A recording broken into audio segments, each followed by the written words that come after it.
Dans cette vidéo, je t'explique pourquoi je procrastine. Comme dit dans la vidéo précédente, nous pouvons faire certaines choses automatiquement alors qu'on se rend compte que ça pose problème.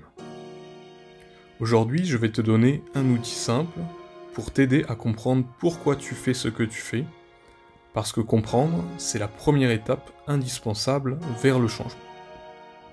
Cet outil s'appelle le tableau DCB pour déclencheur, comportement, bénéfice. Tu peux le télécharger grâce au lien dans la description ou le reproduire sur papier. On va commencer par décrire le comportement le plus objectivement possible, sans se juger, et en prenant un exemple passé précis. Par exemple, plutôt que de dire « cet après-midi, j'ai paraissé comme un flemmard dans le canapé », j'écris « cet après-midi, j'ai passé 1 heure dans le canapé à regarder une série ». Ensuite, on va s'intéresser au déclencheur. Remémore-toi la scène, juste avant le début de cette 1 heure de série. Qu'est-ce qui s'est passé? Qu'est-ce qui t'est passé par la tête? Avec qui étais-tu? Comment te sentais-tu? Y a-t-il quelque chose que tu étais supposé faire cet après-midi? Fais une pause de quelques secondes pour observer quelles pensées et émotions ont émergé à ce moment. Et enfin, les bénéfices.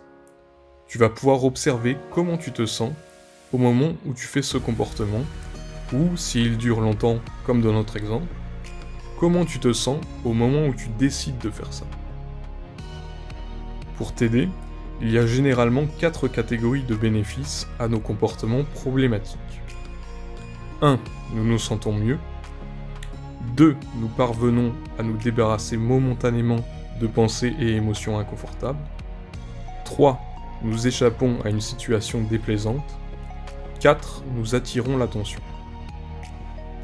Dans mon exemple, j'ai regardé une série parce que j'étais censé remplir un dossier administratif vraiment chiant et que je repoussais depuis quelques jours. J'ai donc ressenti un sentiment de flemme intense et de culpabilité de ne pas encore l'avoir fait.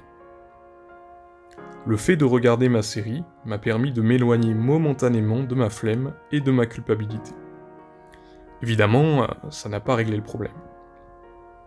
Cette observation n'est pas toujours facile à faire seule, et il est parfois utile d'être accompagné par un ou une thérapeute pour repérer les déclencheurs et les bénéfices, et ensuite mettre en place des stratégies plus adaptées. Mais dans les cas les plus simples, tu devrais y arriver sans problème, donc à ton tour de remplir le tableau à partir d'un de tes comportements automatiques.